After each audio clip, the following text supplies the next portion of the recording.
La pendaison de crémaillère de ta sœur était si charmante.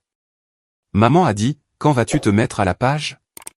Je l'ai regardé et j'ai répondu, j'ai organisé la mienne l'année dernière, et tu n'étais tout simplement pas sur la liste des invités. Sa fourchette s'est figée en l'air. Le restaurant était l'un de ces bistrots hors de prix, où tout était arrosé d'une réduction de balsamique, et garni de micro-pousses. Ma mère l'avait choisi, naturellement. Elle choisissait toujours des endroits où l'atmosphère elle-même ressemblait à une performance, où chaque conversation se déroulait sous le regard scrutateur des nappes blanches et des verres en cristal. La pendaison de crémaillère de ta sœur était si charmante, dit-elle, coupant son saumon avec une précision chirurgicale. Quand vas-tu te mettre à la page? J'ai posé mon verre d'eau et j'ai croisé son regard. J'ai organisé la mienne l'année dernière, et tu n'étais tout simplement pas sur la liste des invités. Sa fourchette s'est figée en l'air. Le silence s'est étiré entre nous, comme un gouffre tout autour. Les autres clients continuaient leur repas, inconscients de la détonation qui venait de se produire à la table 17. Pardon?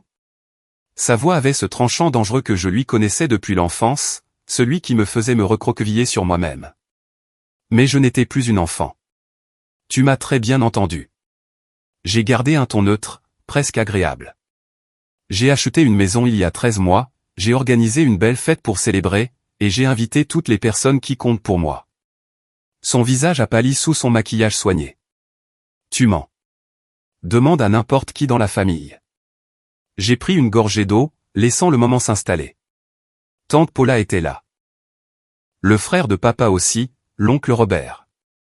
43 personnes sont venues, en fait. Nous avons fait appel à ce traiteur italien de la 5e rue. Le temps était parfait. Tout le monde a passé un excellent moment. Elle a posé sa fourchette avec des doigts tremblants. C'est absurde. Ton père n'a jamais rien mentionné à ce sujet. Papa était là aussi. J'ai observé l'information faire son effet. Il a porté un toast, il a apporté ce scotch coûteux qu'il garde pour les occasions spéciales. Le sang-froid de ma mère, habituellement inébranlable, a commencé à se fissurer. Pourquoi ton père assisterait-il à quelque chose sans me le dire? Parce que je lui ai demandé de ne pas le faire. Je me suis penché en arrière dans ma chaise. Tout comme j'ai demandé à tout le monde de ne pas t'en parler. Le serveur s'est approché pour remplir nos verres d'eau, ne sentant rien d'anormal. Ma mère a attendu qu'il se soit retiré avant de parler à nouveau. Je suis ta mère. L'es-tu vraiment? La question est sortie plus doucement que je ne l'avais prévu, mais non moins pointue. Elle a tressailli. Elle a vraiment tressailli. J'avais passé 3 décennies à essayer de gagner son approbation. 3 décennies à passer au second plan, derrière ma sœur cadette, Julia. 3 décennies à voir mes accomplissements minimisés, rejetés, ou carrément ignorés, tandis que les réussites les plus banales de Julia étaient célébrées comme des fêtes nationales. Quand Julia a obtenu son diplôme universitaire, nos parents lui ont organisé une fête au country club. Quand j'ai obtenu ma maîtrise avec la mention très bien, j'ai reçu une carte par la poste. Quand Julia s'est fiancée à un dentiste nommé Bradley, maman a passé 8 mois à planifier un mariage qui a coûté plus cher que ma première voiture. Quand je suis devenu associé dans mon cabinet d'avocat à 32 ans, la plus jeune de l'histoire de l'entreprise, elle m'a demandé si cela signifiait que j'aurais enfin le temps de trouver un mari. Le 2 poids, 2 mesures avait toujours existé, planant en arrière-plan de chaque réunion de famille, de chaque appel téléphonique, de chaque interaction. Mais je m'étais convaincu que ce n'était pas intentionnel. Elle nous aimait également, elle l'exprimait juste différemment. Puis est venue l'annonce de la grossesse de Julia. Ma mère avait pleuré de joie, de vraies larmes coulant sur son visage alors qu'elle étreignait ma sœur, planifiant déjà les thèmes de la chambre de bébé et les baby showers. J'avais observé depuis le seuil de la porte, invisible, comme toujours. Ce qu'elle ne savait pas, ce que je ne lui avais jamais dit, c'est que j'avais fait une fausse couche 6 mois plus tôt. J'étais enceinte de 12 semaines lorsque c'est arrivé. Le père était quelqu'un avec qui je sortais sérieusement, quelqu'un que j'avais cru permanent. Nous étions prudemment optimistes, nous avions commencé à imaginer notre avenir. Puis un matin, tout a changé. J'ai appelé ma mère depuis l'hôpital, ayant besoin d'elle d'une manière que je n'avais pas ressentie depuis l'enfance. L'infirmière m'a tendu mon téléphone, et j'ai composé le numéro avec des doigts tremblants. Je ne peux pas parler maintenant, ma chérie, avait-elle dit, sa voix pétillante d'enthousiasme. Je suis à la boutique de mariage avec Julia. Elle essaie des robes de demoiselle d'honneur. Je peux te rappeler. Je lui ai dit que c'était important. À quel point? Parce que Julia a vraiment besoin de mon avis sur la palette de couleurs. J'avais raccroché sans le lui dire. J'ai passé les 3 heures suivantes seul dans cette chambre stérile, à digérer la perte pendant que les infirmières parlaient d'un ton doux, et que mon petit ami me tenait la main. Ma mère a rappelé 4 jours plus tard, me demandant ce que je voulais. À ce moment-là, le moment était passé. Le besoin s'était cristallisé en toute autre chose, quelque chose de plus dur, de plus froid. J'avais dit que ce n'était rien. Des affaires de travail, déjà réglées. C'était il y a 18 mois. 6 mois après cela, j'ai signé pour une maison de style artisanal avec 3 chambres, dans le quartier historique du centre-ville.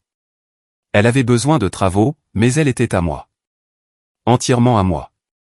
J'avais économisé pour la compte moi-même, négocié le prix moi-même, pris chaque décision moi-même. L'inspection a révélé des problèmes structurels qui nécessiteraient des réparations importantes. J'ai embauché des entrepreneurs, géré la rénovation, fait face au retard de permis et au dépassement de budget. Pendant 4 mois, j'ai vécu dans un chantier, prenant un millier de petites décisions sur les motifs de carrelage, les couleurs de peinture et les luminaires. Quand tout a finalement été terminé, la maison était exactement ce que j'avais imaginé, des parquets partout, une cuisine rénovée avec des comptoirs en marbre, un coin lecture aménagé dans la baie vitrée de la chambre principale. Le jardin arrière avait un espace potager où j'avais déjà planté des herbes et des tomates. Je me suis tenu dans le salon vide, des cartons empilés autour de moi, et j'ai ressenti quelque chose que je n'avais pas éprouvé depuis des années, une fierté pure, simple. Planifier la pendaison de crémaillère avait été spontané. J'en avais parlé à mon amie Nathalie autour d'un café, et elle avait insisté pour que nous fassions les choses correctement. En une semaine, nous avions tout organisé. La seule restriction que j'avais donnée était simple, ne le dites pas à ma mère. Nathalie m'avait regardé un long moment. Tu es sûr? Je n'avais jamais été aussi certaine de quoi que ce soit. Mon père avait été la partie délicate. Il a répondu quand j'ai appelé, et je pouvais entendre la voix de ma mère en arrière-plan demander qui c'était. C'est Emma du travail, avait-il dit avec aisance. À propos de ce projet de consultation. Il était sorti pour prendre l'appel. Quand je lui ai expliqué ce que je prévoyais, il était resté silencieux. Ta mère va être blessée, avait-il finalement dit. Elle m'a beaucoup blessé. Les mots étaient sortis plus durs que je ne l'avais voulu. Pour une fois, je me choisis. Un autre long silence. Alors, à quelle heure dois-je être là? La fête elle-même avait été parfaite. Mes amis de la fac de droit sont venus, des collègues du cabinet, des voisins que j'avais appris à connaître pendant la rénovation. Tante Paula est arrivée avec sa fameuse salade de pommes de terre. Oncle Robert a amené sa femme et leurs 2 filles adolescentes. Mon père s'est présenté avec cette bouteille de scotch, celle qu'il gardait dans son bureau pour les grandes occasions. Il m'avait serré dans ses bras plus longtemps que d'habitude, et avait murmuré « Je suis fier de toi, ma chérie ». Ces quelques mots comptaient plus que n'importe quelle fête. Nous avions mangé, ri, et porté un toast au nouveau départ. Quelqu'un a mis de la musique sur le système audio que j'avais installé. Les gens se promenaient dans la maison, admirant les travaux de rénovation, les choix que j'avais faits. Julia n'était pas là non plus. Je ne l'avais pas invitée. Alors que la soirée touchait à sa fin et que les invités commençaient à partir, tante Paula m'avait prise à part. Elle finira par la prendre, avait-elle dit doucement. Je sais. J'avais regardé ma belle maison, remplie de gens qui étaient réellement là pour moi. Mais c'est un problème pour mon futur moi. Il s'est avéré que mon futur moi était assise en face de ma mère dans un bistrot hors de prix, observant son monde se recalibrer. Tu m'as exclu délibérément. Sa voix avait une qualité que je ne lui avais jamais entendue auparavant, quelque chose de presque vulnérable. Oui. C'est cruel. Vraiment? J'ai soutenu son regard. Plus cruel que d'oublier mon anniversaire 3 années de suite? Plus cruel que de manquer ma remise de diplôme de droit parce que Julia avait un rendez-vous chez le dentiste? Plus cruel que de me raccrocher au nez quand j'ai appelé de l'hôpital? Elle a cligné des yeux. Quel hôpital? Ça n'a plus d'importance maintenant. J'ai pris mon menu, parcourant les plats principaux. C'était il y a longtemps. Dis-moi pourquoi. Je l'ai regardé. Pour que tu puisses te sentir coupable? Pour que tu puisses t'excuser et que nous puissions prétendre que tout va bien. J'ai secoué la tête. Je n'ai plus besoin de tes excuses. Le serveur est revenu, et j'ai commandé le poulet grillé. Ma mère n'a rien commandé, me fixant toujours comme si elle ne m'avait jamais vu auparavant. Après son départ, elle s'est penchée en avant. Je ne savais pas que tu ressentais ça. J'ai ressenti ça toute ma vie. L'aveu est venu plus facilement que prévu. Chaque prix que j'ai gagné, chaque réussite que j'ai obtenue, c'était toujours la même chose. Julia faisait quelque chose de mineur, et soudain, c'était la seule chose qui comptait. J'aurais pu guérir le cancer que tu serais quand même plus intéressé par la nouvelle coupe de cheveux de Julia.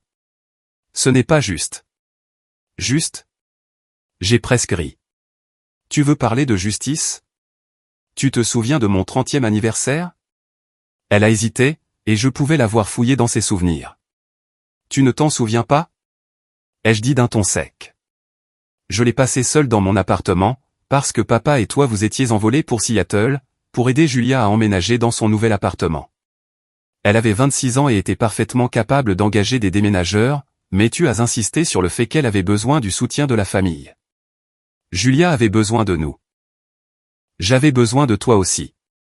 Les mots flottaient dans l'air entre nous. J'ai toujours eu besoin de toi.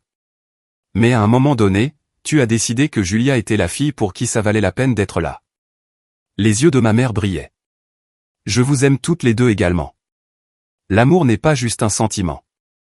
Ce sont des actions. C'est être présent. C'est se souvenir. C'est être là. J'ai plié ma serviette avec soin. Tu as été là pour Julia, de manière constante et complète. Tu as été là pour moi, de manière sporadique et sans conviction. Ce n'est pas égal. Je ne savais pas que tu tenais les comptes. Je ne tenais pas les comptes. Je me maintenais à flot. J'ai pris une inspiration. Sais-tu ce que c'est que de se demander constamment pourquoi on n'est pas assez bien? D'accomplir des choses qui devraient rendre n'importe quel parent fier, et de les voir traitées comme des notes de bas de page? De regarder sa petite sœur être célébrée pour avoir fait le strict minimum, pendant que toi, tu te démènes, pour essayer de gagner une fraction de cette attention? Elle a baissé les yeux sur son saumon intact. Tu as toujours semblé si indépendante, si capable. J'étais capable parce que je devais l'être, parce que j'ai appris très tôt que je ne pouvais pas compter sur toi pour être là. Je me suis un peu adouci. Je ne dis pas que tu es un monstre. Je dis que tu as été constamment indisponible pour moi, tout en étant complètement disponible pour Julia. Et après 32 ans de ce schéma, j'ai fait le choix de me protéger. La distinction était importante. La pendaison de crémaillère n'était pas une vengeance, il s'agissait de célébrer quelque chose d'important, avec des gens qui se soucient vraiment de ce qui se passe dans ma vie. Des gens qui sont là, des gens qui se souviennent. La nourriture est arrivée, et nous sommes restés en silence un moment. Ma mère a poussé son saumon dans son assiette sans manger. Ton père n'a jamais rien dit, a-t-elle finalement murmuré. Je lui ai demandé de ne pas le faire. Il a respecté mes souhaits. J'ai coupé mon poulet. Il a compris pourquoi j'en avais besoin. Était-il d'accord avec toi? J'ai pensé à cette conversation avec mon père, à la façon dont il m'avait écouté sans jugement, à la tristesse dans ses yeux quand il m'avait serré dans ses bras. Il a compris, ai-je répété. C'est tout ce qui comptait. Ma mère a posé sa fourchette. Je ne sais pas comment réparer ça. Je ne te demande pas de le réparer. Et je le pensais. Je ne demande plus rien. J'ai passé 3 décennies à demander, à espérer, à attendre que tu me voies. J'ai fini d'attendre. Et maintenant? J'ai réfléchi à la question. Maintenant, c'est à toi de décider quel genre de relation tu veux avec moi à l'avenir. Mais elle doit être réelle. Plus de comparaison avec Julia. Plus de dénigrement de ma vie parce qu'elle ne ressemble pas à la sienne. Plus question d'être ma mère seulement quand ça t'arrange. Ce n'est pas juste de me mettre tout ça sur le dos. Tu as raison, ai-je reconnu. Il faut être 2 pour construire une relation, mais il faut aussi être 2 pour en endommager une. J'assume ma part de responsabilité, pour ne pas avoir parlé plus tôt, pour avoir laissé le ressentiment s'accumuler au lieu d'aborder les problèmes directement. Mais tu dois assumer la tienne. Elle a semblé plus âgée d'un coup, les rides autour de ses yeux plus prononcées. Je n'ai jamais voulu que tu te sentes inférieur. L'intention n'efface pas l'impact. J'avais appris cette phrase en thérapie, j'avais passé des mois à en décortiquer la différence. Tu n'avais peut-être pas l'intention de me faire du mal, mais tu l'as fait, à plusieurs reprises, et je ne peux pas continuer à prétendre que ces blessures n'ont pas eu lieu juste pour rendre les réunions de famille plus confortables. Le serveur est revenu pour voir si tout allait bien, et nous l'avons toutes les deux assuré que tout était parfait. Il s'est retiré, et le silence s'est de nouveau installé. Ma mère a attrapé son verre d'eau, sa main tremblant légèrement. Depuis combien de temps préparais-tu ça? Elle a fait une pause. L'exclusion, je veux dire. Je ne préparais rien. J'ai posé mon couteau. La fête s'est organisée de manière organique. Des amis m'ont aidé à l'organiser. La décision de ne pas t'inviter est venue naturellement, parce que tu n'as jamais été naturellement présente dans ma vie. Elle a encaissé cela, son expression passant par des émotions que je ne pouvais pas tout à fait nommer. Donne-moi un exemple, dit-elle. Quelque chose de spécifique où je t'ai manqué. La demande m'a surprise.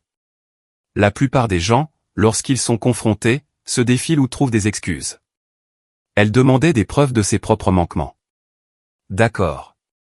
Je me suis penché en arrière, réfléchissant. Tu te souviens quand j'étais au lycée et que j'ai atteint la finale du championnat de débat de l'État? Vaguement.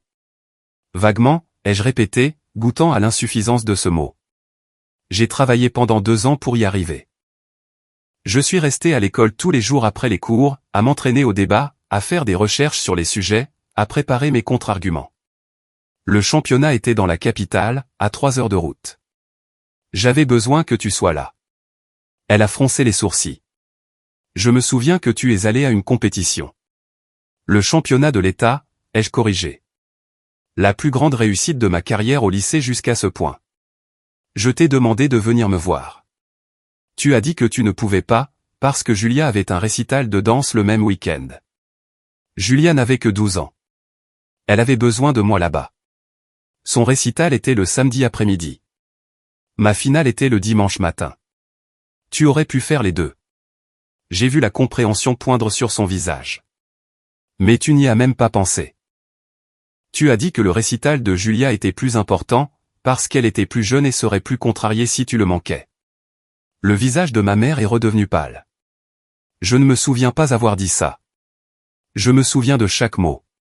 J'étais dans notre cuisine, tenant le mot d'autorisation qui avait besoin de ta signature, et tu étais au téléphone avec le professeur de danse de Julia, à discuter de la séquence des costumes. Quand tu as raccroché, je t'ai demandé à nouveau si tu viendrais. Tu as eu l'air agacé que je parle encore de ça. Que as-tu fait? Sa voix était presque un murmure. J'y suis allé seul. J'ai pris une inspiration. J'ai pris un bus, 3 heures à l'aller, 3 heures au retour. J'ai concouru devant 500 personnes, 100 personnes pour me soutenir. J'ai fait une pause, me souvenant de cet auditorium, balayant la foule du regard à la recherche de visages familiers qui ne sont jamais apparus.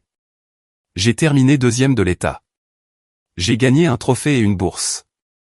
Je suis rentré à la maison le dimanche soir et je vous ai tous trouvés à la table de la cuisine, regardant les photos du récital de Julia. Nous as-tu montré le trophée? J'ai secoué la tête. Je l'ai mis dans ma chambre et je n'en ai jamais parlé. À quoi bon? Les yeux de ma mère brillaient à nouveau. Je suis tellement désolé. Il y a plus, ai-je continué, craquant maintenant. La période des candidatures universitaires. Je postulais dans les meilleures facultés de droit, passant chaque moment libre sur les dissertations et la préparation. Tu as passé toute cette année à aider Julia à choisir son lycée, un lycée, le même lycée public où j'étais allé. Mais soudain, cela nécessitait des réunions de famille, des listes de pour et de contre, et des journées portes ouvertes. Elle était anxieuse à propos de la transition. J'étais anxieuse pour tout mon avenir. Ma voix s'est légèrement élevée avant que je ne la maîtrise, la ramenant à un niveau de conversation. J'ai été accepté dans cette faculté de droit, avec des bourses complètes pour 3 d'entre elles. Tu m'as demandé laquelle avait la meilleure nourriture à la cafétéria. Elle a grincé des dents. Mon premier procès en tant qu'avocate junior, ai-je poursuivi. J'avais 26 ans, terrifié, représentant un client dans une affaire qui pouvait faire ou défaire le début de ma carrière. Je t'en ai parlé des semaines à l'avance. Tu as dit que tu essaierais de venir voir. J'ai vérifié la galerie du public toutes les quelques minutes pendant les pauses. Tu n'es jamais venu. Pourquoi n'as-tu pas insisté? Rappelle-le-moi. Parce que je ne devrais pas avoir à supplier ma mère d'être là pour moi. Les mots sont sortis plus vifs que prévu. Julia n'a pas à te rappeler ses rendez-vous chez le dentiste, ou ses réunions de club de lecture, ou ses courses. Tu te souviens très bien de cela. Tu les priorises sans qu'on te le demande. Ma mère a ouvert la bouche, puis l'a refermée. Elle n'avait aucune défense. Après avoir gagné ce procès, je t'ai appelé depuis les marches du palais de justice, ai-je continué. Je tremblais d'adrénaline et de soulagement. Tu as répondu, et je t'ai dit que j'avais gagné. Tes mots exacts ont été, c'est bien, ma chérie. Écoute, je suis au marché avec Julia, on choisit des fleurs pour son appartement. Je peux te rappeler plus tard? Ai-je rappelé? 3 jours plus tard, pour me demander si je pouvais aider Julia à déménager des meubles ce week-end-là. Nous sommes restés avec ça un moment. Autour de nous, le restaurant continuait son rythme ordinaire. Les serveurs apportaient la nourriture, des couples riaient, quelqu'un a trinqué pour célébrer. Notre table ressemblait à une île de règlement de compte dans une mer de normalité. La fausse couche, dit soudain ma mère. Tu as mentionné avoir appelé d'un hôpital. C'était pour ça que tu appelais? J'avais espéré qu'elle ne reviendrait pas là-dessus. Oui. Raconte-moi ce qui s'est passé, s'il te plaît. J'ai envisagé de refuser, de garder cette douleur privée, mais nous étions allés si loin dans l'honnêteté. J'étais enceinte de 12 semaines. Il s'appelait Thomas. Nous sortions ensemble depuis presque 1 an, nous parlions de nous fiancer. Nous étions prudents à propos de la grossesse, mais pleins d'espoir. Les souvenirs sont revenus, vifs et clairs. J'ai commencé à saigner un mardi matin, je suis allé chez le médecin qui m'a envoyé directement à l'hôpital. Ils ont fait une échographie et m'ont dit qu'il n'y avait pas de battement de cœur. La main de ma mère est allée à sa bouche. Je t'ai appelé depuis la chambre d'hôpital. L'infirmière venait de partir. Thomas était dans le couloir, en train de parler au médecin. J'étais seul, et j'avais besoin de ma mère. Ma voix est restée ferme, à force de volonté. Tu as répondu à la 3e sonnerie, tu avais l'air heureuse de m'entendre. Puis je t'ai dit que j'étais à l'hôpital et que j'avais besoin de toi. Que ai-je dit exactement? Tu m'as demandé si j'allais bien. J'ai dit que ça irait, mais que j'avais vraiment besoin de toi là-bas. Tu as dit que tu étais avec Julia à la boutique de mariage et qu'elle avait besoin de ton avis sur les robes des demoiselles d'honneur. J'ai dit que c'était important. Tu as demandé à quel point c'était important. Je l'ai regardé dans les yeux. Je n'ai pas pu me résoudre à dire les mots, à te dire que j'avais perdu un bébé pendant que tu débattais sur des nuances de rose. Alors, j'ai raccroché. Une larme a glissé sur la joue de ma mère. Pourquoi n'as-tu pas rappelé? Dis-moi ce qui s'est passé. Parce que tu aurais dû entendre au hôpital et j'ai besoin de toi, et venir quand même. Parce que la barre pour ton attention ne devrait pas être une tragédie. Parce que j'ai réalisé à ce moment-là que même mes urgences réelles passaient après les courses quotidiennes de Julia. Je serais venu si j'avais su. L'aurais-tu fait? La question flottait entre nous. Ou aurais-tu dit que tu viendrais après le rendez-vous, après avoir aidé Julia, après tout ce qui était prioritaire? Elle n'a pas répondu, ce qui était une réponse en soi. Thomas et moi avons rompu 3 mois plus tard, ai-je continué. La fausse couche a changé les choses entre nous, a exposé des fissures qui existaient déjà. Il voulait que je m'appuie davantage sur lui, que je partage ce que je ressentais, mais j'avais passé une vie à apprendre à ne pas attendre de soutien. Je ne savais pas comment l'accepter quand il était offert. C'est déchirant. C'était la réalité. J'ai repoussé mon assiette, l'appétit coupé. J'ai construit une belle vie malgré tout. J'ai suivi une thérapie, j'ai surmonté ça, j'ai appris à gérer le deuil sans compter sur des gens qui ne seraient pas là. La fausse couche ne me définit pas, mais ton absence pendant cet événement définit notre relation. Ma mère a essuyé ses yeux avec sa serviette. Je ne sais pas comment rattraper tout ça. Tu ne peux pas le rattraper. J'ai secoué la tête. Ces moments sont passés.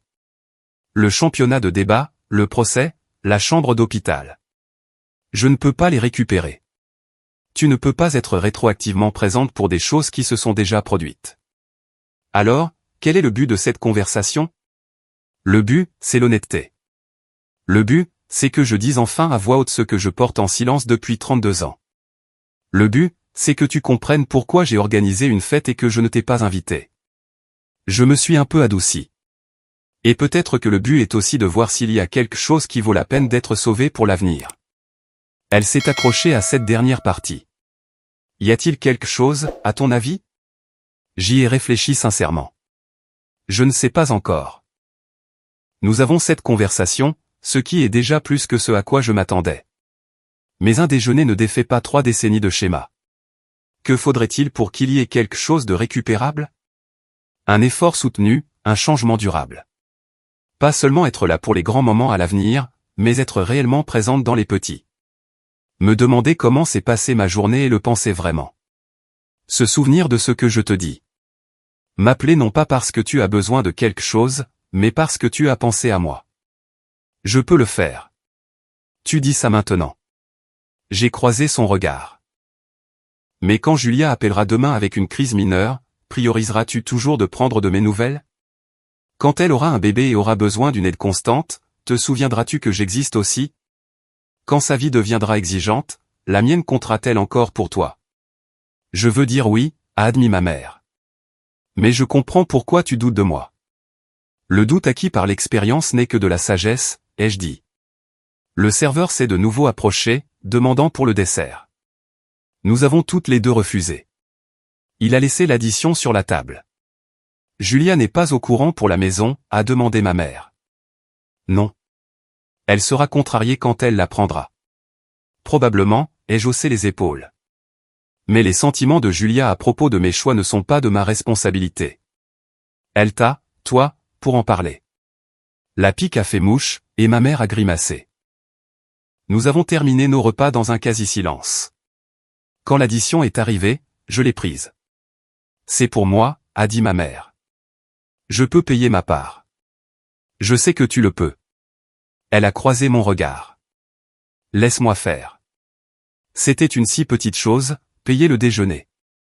Mais quelque chose dans son expression m'a fait lâcher l'addition et la laisser la prendre. Alors que nous marchions vers nos voitures, elle s'est arrêtée à côté de sa Mercedes. Puis-je la voir? Voir quoi? Ta maison. J'ai étudié son visage, cherchant le piège. Pourquoi? Parce que je veux voir ce que j'ai manqué. Sa voix s'est légèrement brisée. S'il te plaît. J'ai pensé à dire non, à garder cette chose séparée et sacrée, mais quelque chose en moi a cédé. Suis-moi, ai-je dit. Le trajet a duré 20 minutes. Je regardais sa voiture dans mon rétroviseur, cette caravane surréaliste de confrontation et de conséquences. Quand nous sommes arrivés devant ma maison, elle s'est garée derrière moi et est sortie lentement. Je l'ai regardée admirer l'architecture artisanale, le porche restauré, les parterres de jardin que j'avais plantés. Sa main est allée à sa bouche. C'est magnifique, a-t-elle murmuré. Merci. J'ai déverrouillé la porte d'entrée et l'ai laissée entrer.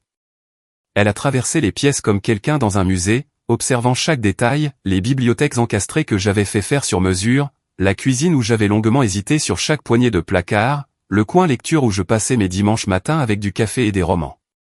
Dans le salon, elle s'est arrêtée devant le manteau de la cheminée. J'y avais disposé des photos de la pendaison de crémaillère, des clichés du processus de rénovation, une photo encadrée de moi à ma remise de diplôme de droit que tante Paula avait prise. Tu as l'air si heureuse ici, dit-elle, montrant une photo de moi riant avec des amis à la fête. J'étais heureuse. Je suis heureuse. Elle a pris la photo de la remise de diplôme, l'étudiant de près. Je n'étais pas là, n'est-ce pas? Non. Tu aidais Julia à chercher un appartement ce week-end-là. Elle déménageait d'un côté à l'autre de la ville, une différence de 15 minutes de trajet. Ma mère a reposé la photo avec précaution, comme si elle pouvait se briser. Je le vois maintenant, dit-elle doucement. Le schéma dont tu parles. Je ne pouvais pas le voir avant, mais en étant ici, dans cette maison dont je ne savais rien, en regardant tous ces moments que j'ai manqués. Je peux le voir.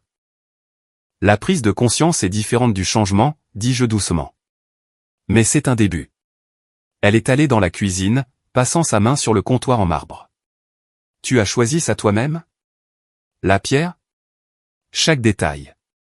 J'ai passé 2 semaines à visiter des carrières, à regarder des échantillons. L'entrepreneur pensait que j'étais trop pointilleuse. J'ai souri à ce souvenir. Mais je savais ce que je voulais. Ce marbre a ses veines de gris et d'or qui le parcourent. Ils captent la lumière différemment selon l'heure de la journée. C'est superbe. Je sais. Il n'y avait aucune arrogance dans cette déclaration, juste un fait. J'ai créé quelque chose de beau, et j'assume cette réussite. Ma mère a ouvert le réfrigérateur, puis s'est reprise. Désolé, c'est indiscret. Tu peux regarder. Je me suis appuyé contre le comptoir. Ce n'est qu'un frigo. Elle a regardé à l'intérieur quand même, observant les étagères organisées, les boîtes de préparation de repas, les produits frais. Tu as toujours été organisé. Il le fallait bien. Personne n'allait gérer ma vie à ma place. Elle a fermé le réfrigérateur et s'est tournée vers moi. Tu as dit des choses aujourd'hui qui me font passer pour une mère terrible. Tu n'étais pas terrible. Les mères terribles sont abusives, négligentes, cruelles de manière criminelle. Tu m'as nourri, vêtu, envoyé dans de bonnes écoles.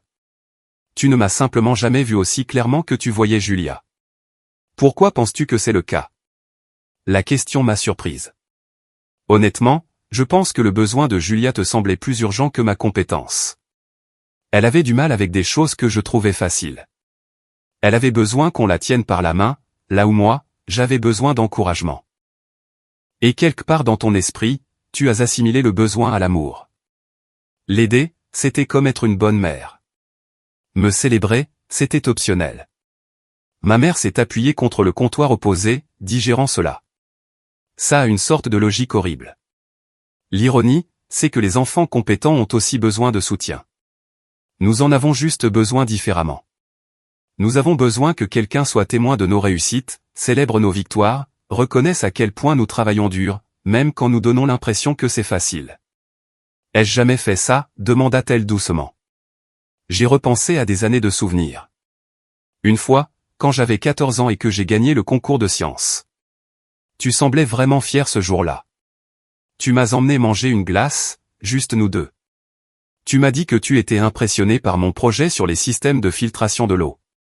Je me souviens de ça. Un petit sourire a traversé son visage. Tu m'as tout expliqué dans la voiture.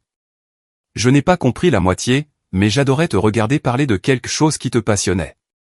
C'est l'un de mes souvenirs préférés avec toi. J'ai admis que cet après-midi-là semblait différent, comme si tu appréciais vraiment ma compagnie, et pas seulement que tu la tolérais. J'ai toujours apprécié ta compagnie. Tu l'as rarement recherchée. Elle ne pouvait pas contester cela.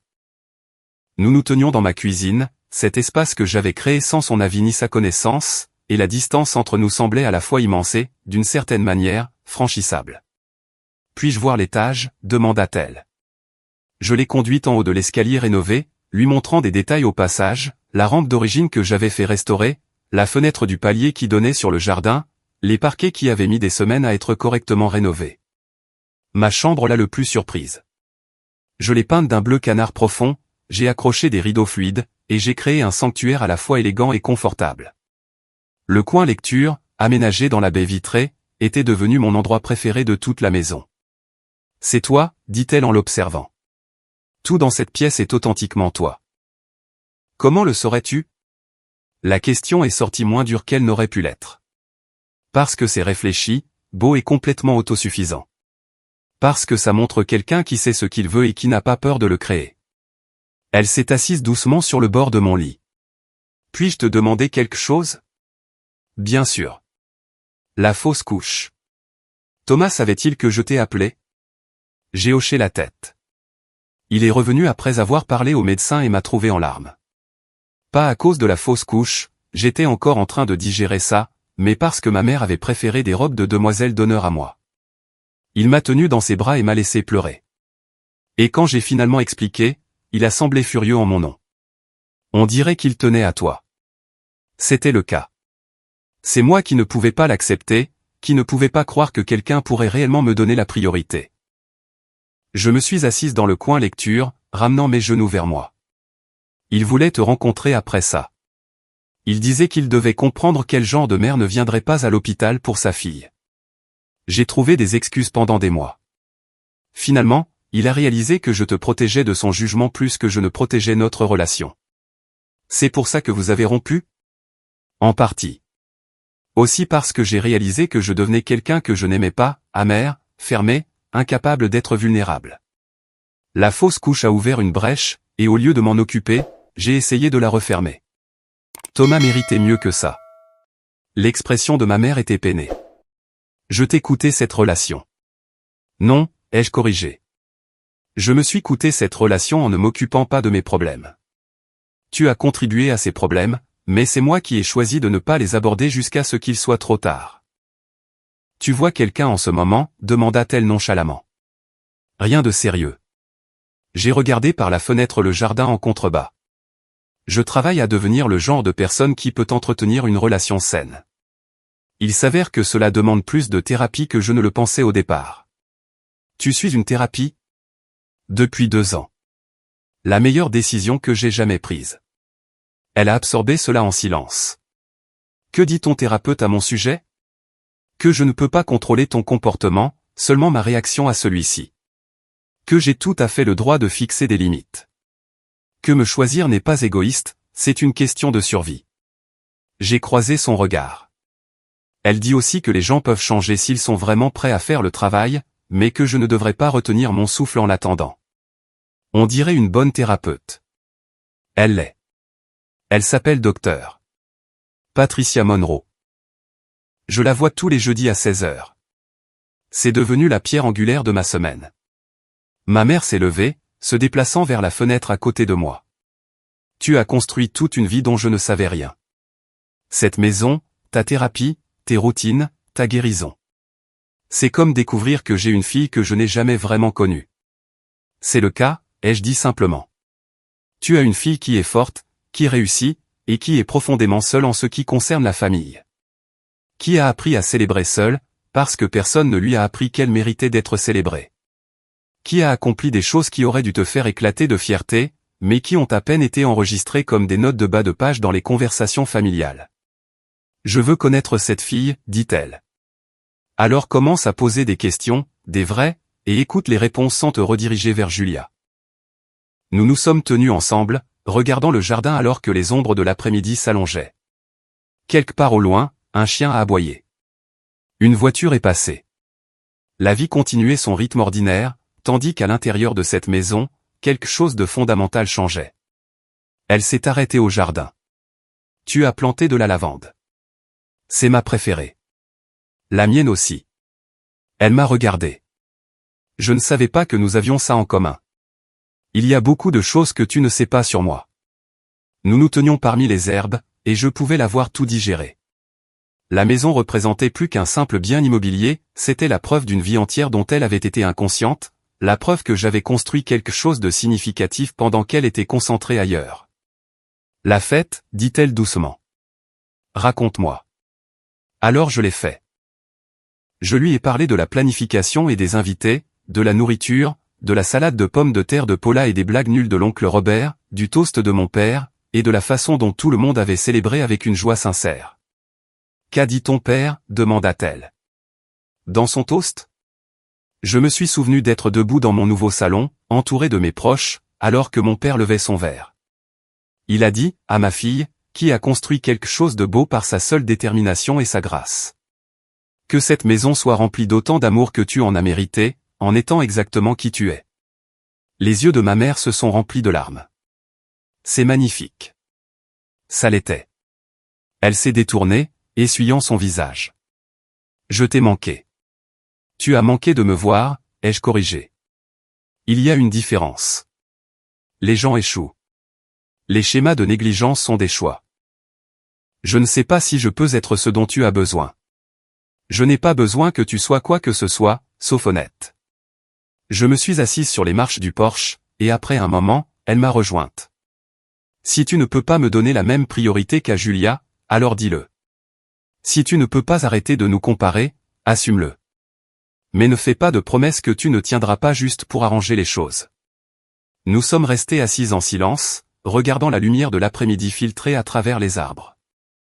J'étais plus dur avec toi parce que tu étais plus forte, a-t-elle finalement dit. Julia a toujours eu besoin de plus d'aide, de plus de soutien. Tu étais si capable. Je pensais que tu n'avais pas besoin de moi de la même manière. Tout le monde a besoin de sa mère. Les mots sont sortis, chargés d'émotion.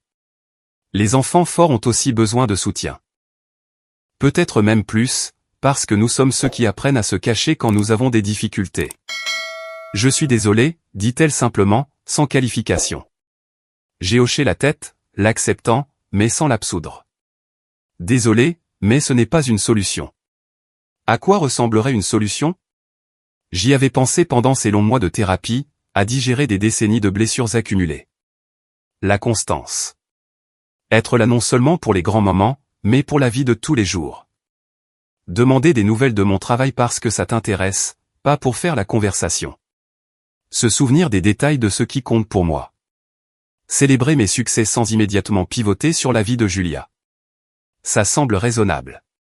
Ça aurait dû être automatique. Elle a encaissé ça. Tu as raison. Nous sommes restés assis ensemble alors que le soleil descendait dans le ciel. Finalement, elle s'est levée. Je devrais y aller, dit-elle. Te laisser à ta soirée. Je l'ai raccompagnée à sa voiture. Avant de monter, elle s'est retournée.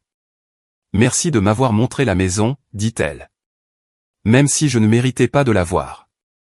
Peut-être pas, ai-je convenu. Mais j'essaie de laisser une place à la possibilité. Elle a hoché la tête, comprenant la branche d'olivier pour ce qu'elle était, conditionnelle, prudente, mais tendue malgré tout. Après son départ, je suis retourné à l'intérieur de ma maison. Mon espace, ma réussite, ma preuve que je pouvais construire quelque chose de beau sans sa validation. Mais en parcourant les pièces, j'ai senti quelque chose changer. La colère qui m'avait soutenu pendant la planification de la fête, pendant les mois de silence, pendant la confrontation d'aujourd'hui, s'était légèrement apaisée, non pas disparue, mais transformée en quelque chose de plus gérable. Mon téléphone a vibré. Un SMS de mon père. Ta mère a appelé. Elle est assez secouée. Qu'est-ce qui s'est passé? J'ai répondu. Nous avons eu une conversation honnête. Sa réponse est venue rapidement. Ce sont souvent les plus difficiles. Fier de toi de l'avoir eu. J'ai souri à cela. Mon père m'avait toujours vu, même quand ma mère ne le faisait pas. Il avait assisté à la pendaison de crémaillère, à ma remise de diplôme de droit, et au dîner de mon 30e anniversaire quand je l'ai finalement célébré des semaines plus tard avec des amis. Il avait été là, discrètement, constamment, de la manière qui comptait.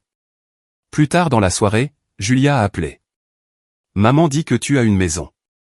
Sa voix était empreinte de confusion et de blessure. Pourquoi je n'étais pas au courant? Parce que je ne te l'ai pas dit.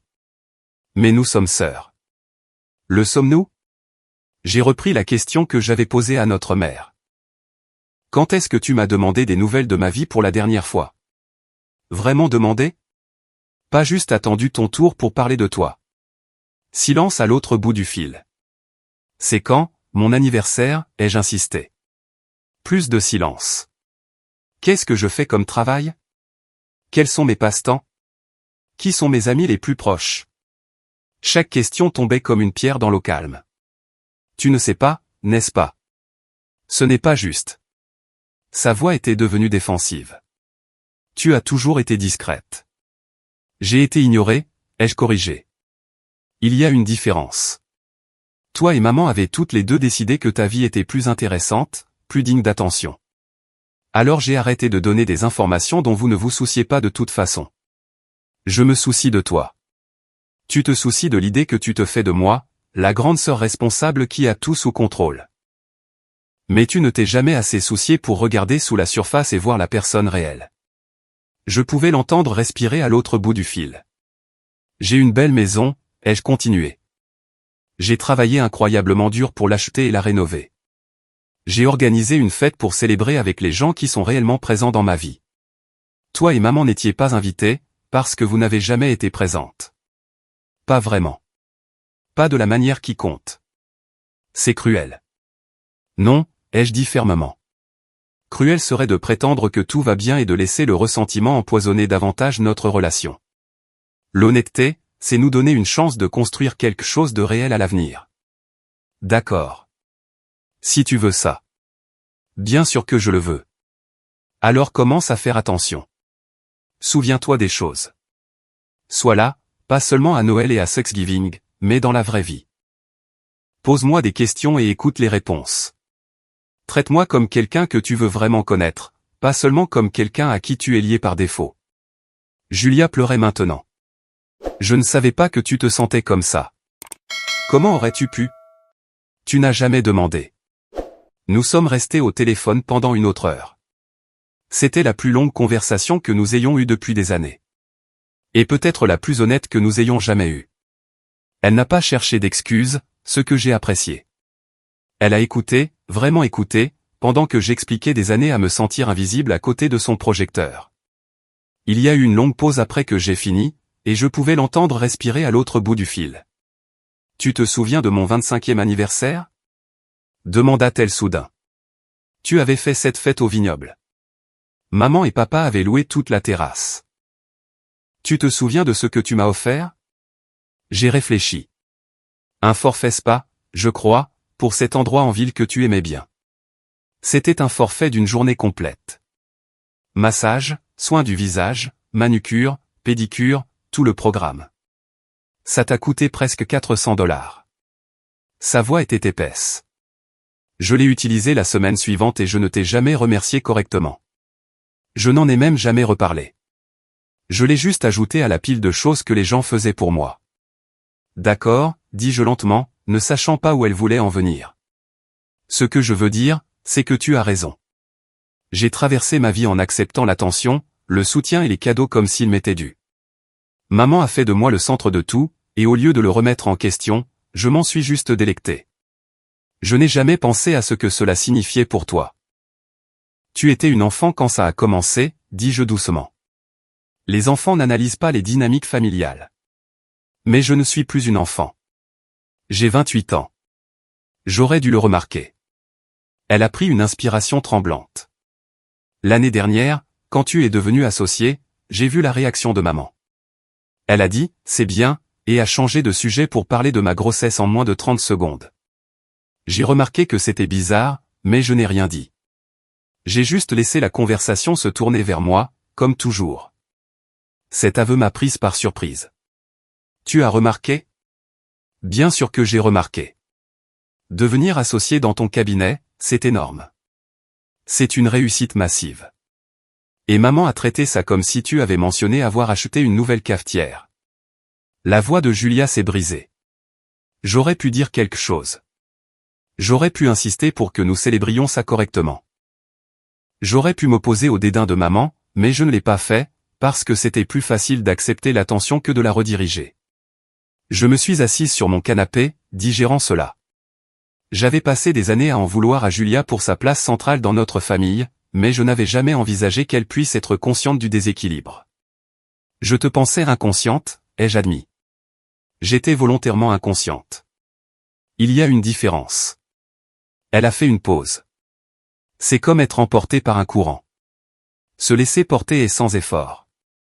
Nager à contre-courant demande un effort. Je ne voulais pas le faire. C'est honnête. Au moins, j'essaie d'être honnête. Tu le mérites. Une autre pause. Puis-je te dire quelque chose? Vas-y, j'ai toujours été un peu jalouse de toi. Cela m'a fait rire, un son court et amer. Jalouse de quoi?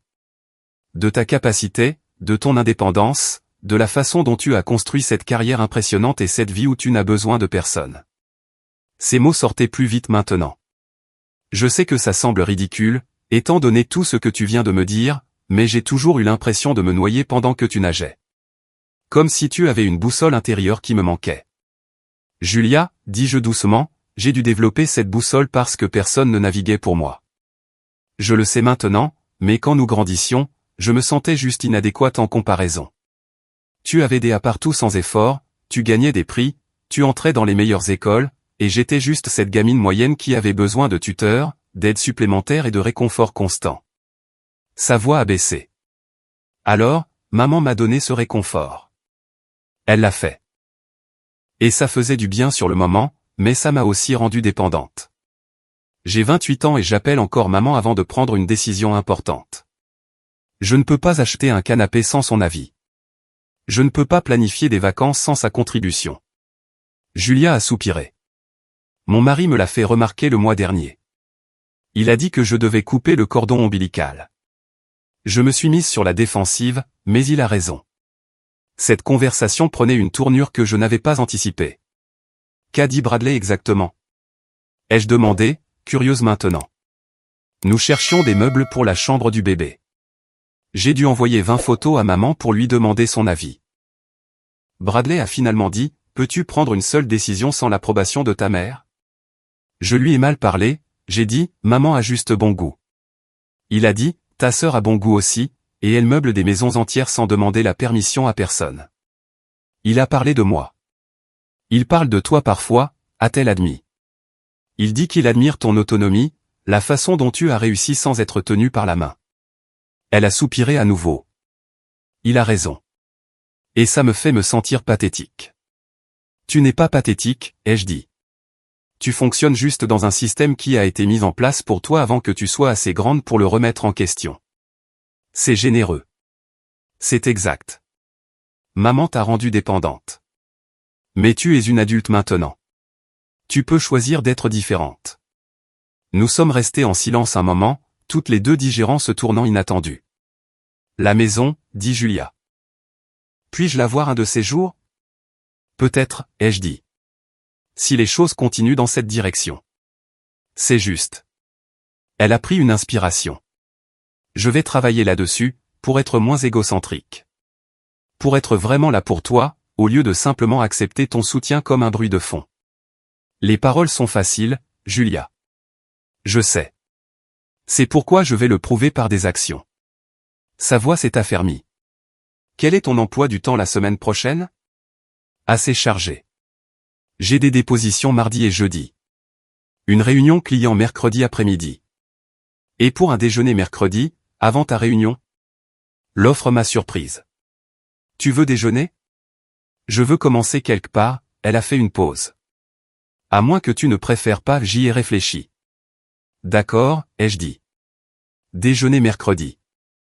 Mais Julia, ai-je ajouté, si ce n'est qu'un effort temporaire, motivé par la culpabilité, qui s'estompera dans quelques semaines, je préférerais que tu ne commences pas, ce n'est pas le cas.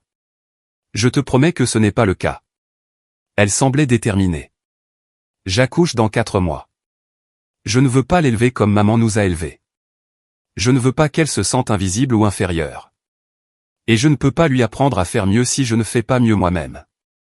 Elle, ai-je demandé. Oui, nous l'avons appris la semaine dernière. Nous allons avoir une fille. La joie s'est glissée dans sa voix malgré la conversation pesante. Je ne l'ai pas encore dit à maman. Je voulais te le dire à toi d'abord. Quelque chose dans ma poitrine s'est légèrement détendu. Félicitations, ai-je dit. Vraiment. Merci. Et merci pour cette conversation, pour m'avoir dit la vérité, même si c'était difficile à entendre. Après avoir raccroché, je me suis assise dans mon salon alors que le crépuscule s'installait dehors. La conversation avec Julia m'avait surprise. Je m'étais attendu à un déni ou à une attitude défensive, pas à une reconnaissance et à un engagement au changement. Mais j'avais déjà été déçu. Les paroles étaient faciles. Le suivi était difficile. Mon téléphone a vibré à nouveau. Un SMS de tante Paula. Ta mère m'a appelé. On dirait que vous avez eu toute une conversation. Fier de toi d'avoir parlé, ma chérie. J'ai souri et j'ai répondu. Merci d'être venu à ma fête et d'avoir gardé le secret. Sa réponse est venue rapidement. Quand tu veux. C'est ce que fait la famille. On est là quand ça compte. Certains d'entre nous ont appris cette leçon plus tôt que d'autres. Tante Paula avait toujours été différente de ma mère. Là où ma mère se souciait des apparences et des comparaisons, tante Paula était stable et présente. Elle était venue à mon championnat de débat au lycée quand mes parents ne l'avaient pas fait. Elle avait conduit 3 heures un dimanche pour me voir concourir, puis m'avait emmené dîner après pour célébrer ma 2e place. Ta mère t'aime, avait-elle dit ce soir-là autour de Pat. Elle ne sait juste pas toujours comment le montrer. J'avais accepté cette explication pendant des années. Un amour qui ne pouvait pas s'exprimer par des actions ressemblait plus à un concept philosophique qu'à une réalité vécue. Mais il avait été plus facile d'accepter cela que d'affronter la douloureuse vérité que ma mère donnait simplement la priorité à Julia sur moi. Quand nous avons finalement raccroché, je me sentais épuisée mais plus légère. Les semaines suivantes ont apporté des changements, des petits au début. Ma mère m'a envoyé un SMS pour me demander des nouvelles d'une affaire que j'avais mentionnée des mois auparavant. Julia m'a envoyé un article qu'elle pensait que je trouverais intéressant sur le droit de la propriété. Mon père a continué d'être la présence stable qu'il avait toujours été. Ils ont visité la maison ensemble un dimanche après-midi. Julia a amené son mari, et ils ont fait le tour de l'espace avec ce qui semblait être un intérêt sincère. Ma mère a apporté un cadeau de pendaison de crémaillère, un ensemble de bougies parfumées à la lavande, et le geste semblait réfléchi plutôt qu'obligatoire. Nous nous sommes assis dans mon jardin à boire de la limonade, et pour la première fois de mémoire, la conversation a coulé naturellement. Ils ont posé des questions sur la rénovation, sur mon travail, sur ma vie. Ce n'était pas parfait. Ma mère orientait encore parfois les conversations vers la grossesse de Julia. Les vieilles habitudes ont la vie dure, mais quand je le lui ai gentiment fait remarquer, elle s'est reprise et a redirigé. Julia a commencé à appeler chaque semaine, juste pour prendre des nouvelles. Parfois nous parlions 5 minutes, parfois 1 heure. Elle me parlait de son mariage et de ses craintes de devenir mère. Je lui parlais des affaires au travail et du cours de méditation que j'avais commencé à suivre. Nous construisions quelque chose de nouveau, quelque chose qui pourrait éventuellement ressembler à une vraie relation. Mais je n'ai jamais regretté de les avoir exclus de cette fête. La pendaison de crémaillère avait été la mienne, purement, complètement la mienne, une célébration à laquelle assistaient des personnes qui avaient gagné le droit d'être là par des années de soins et d'attention constants. C'était la fin d'un chapitre et le début d'un autre. Debout dans ma cuisine maintenant, 6 mois après cette confrontation au bistrot, j'ai regardé la maison que j'avais créée. Chaque choix reflétait mon goût, mon effort, ma vision.